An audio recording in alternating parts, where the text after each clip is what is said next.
Hi, thanks for checking out our channel here. This is going to be, well, more of a testing video. See what we can figure out with this thing, but we'll get into it in just a minute.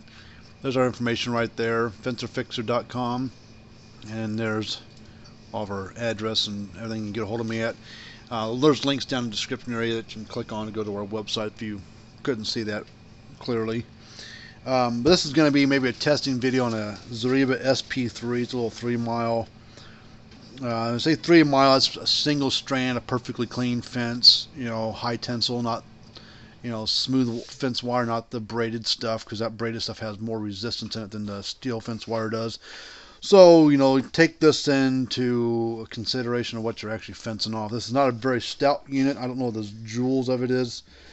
Probably like 0.05, something really small. But there's not a lot of parts for them. So we'll see if we can even fix it. I don't have any boards on hand for this thing. I don't think you can really get them anymore. But we're going to first pull this piece apart here. That's where the battery's hiding at.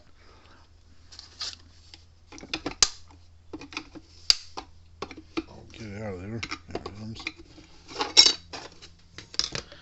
It's a little 6-volt battery. I don't know if it's bad or good. We'll find out here in a second. Test it. Alright, we're getting 0.3 volts, so battery's shot. Make sure no spiders up inside there. We got an on-off switch there in the bottom. And we're going to just hook up a... I don't have another battery handy at the moment right here. So we'll hook up a...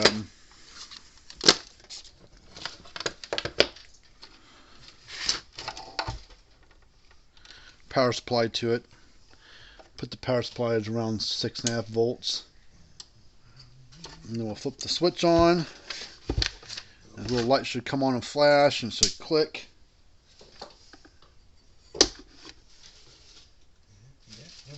The light's flashing. It might be hard to see. There's flashing, but I don't hear anything ticking from it. But these might not be that loud of a unit anyway, so let's put a fence tester across there and see what kind of reading we get. We're getting nothing. The little needle on here should go up to 6 range, I would think, and it doesn't do anything. I can't hear it clicking either, so it's the timing's working, but the discharge or something's wrong somewhere. So I'll tear into it a little deeper and see if we can. There's not much you can do to these things. There's not much for parts anymore. But we're gonna see if we can pull the screws out of this thing and see the inside. The guy that owns this said he had 2 units here. This one and a Gallagher solar one. The Gallagher one's almost done. And this one said, if you can fix it, great. If you can't, just keep it for parts or junk it. Oh, the board's all ate up. It's all corroded on the inside. Look at that. It's all corroded. All this green crap on there. This board's junk. It's trying to work. You can, that, but not much you can do to them. So a transfer might be good. I might keep that for a spare part, I guess. But the board's trash. Switch is good, but switches are like $3, $2. So no point really keeping that when I probably never use it.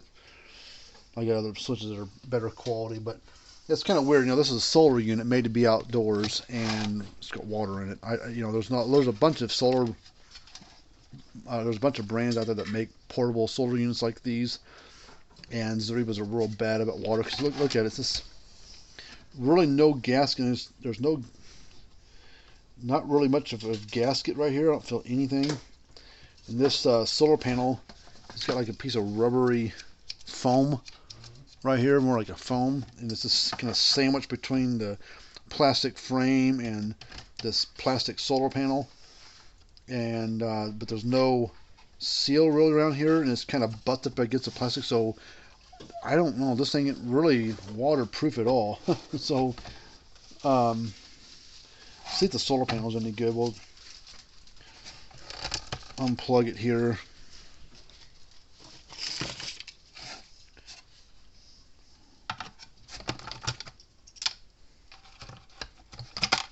Well, these things are cheap, and you'll kind of get what you pay for. He said it's been broke for a few years, but he was just like, well, if you can fix it, great. If not, don't worry about it. So I was like, okay, well, we'll try. All right, well, I don't know what this solar panel should probably read. 10 across here. Let's see if we put this closer to the light, see if it goes any higher. Not much higher. We're at 6.7, which has a 6-volt unit, but solar panel should be higher than that, because if it goes to this board, usually a regulator of some sort in there that will bring the voltage down to its level that won't overcharge the battery. Usually most of them across the solar panels read about 10 volts, and when it goes to the board and it goes through the battery leads, usually it's around 7 volts or so. And this is reading 6.7 without it being all by itself. I mean, if I took it outside, maybe we get a little bit higher reading, but usually the small ones you can test them right here in the light in the room and get a decent reading. But the bigger the wattage the solar panel, the bigger the unit, the more you need sunlight to do it. This one is small enough, it should just be able to get a good reading in here. So I would say the board and solar panel probably junk. Transformer might be okay, I don't know. I'll probably never use it, so I probably won't keep it. Maybe, I don't know. So this unit's probably going to go in the trash. So, but you know, brand new one's like $100 bill for this stupid little thing.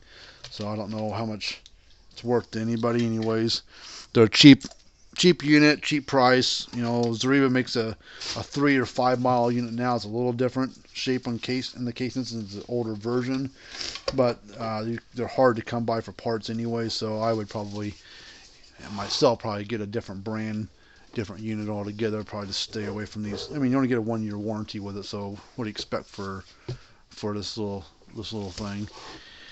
But anyways, so that's kind of a lost cause with this little unit, but I figured take a chance on it, look at it, see what we can maybe figure out. But as you can see, the board was completely trash on the inside, all water damage and corroded and everything.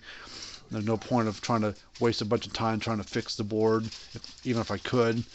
I don't want to waste so much time on such a little cheapo unit like this anyways. So this one's going to go break it down for whatever we can save out of it, and the rest is going to go in the trash. So, well, until next time, we'll see you guys later, and have a good day.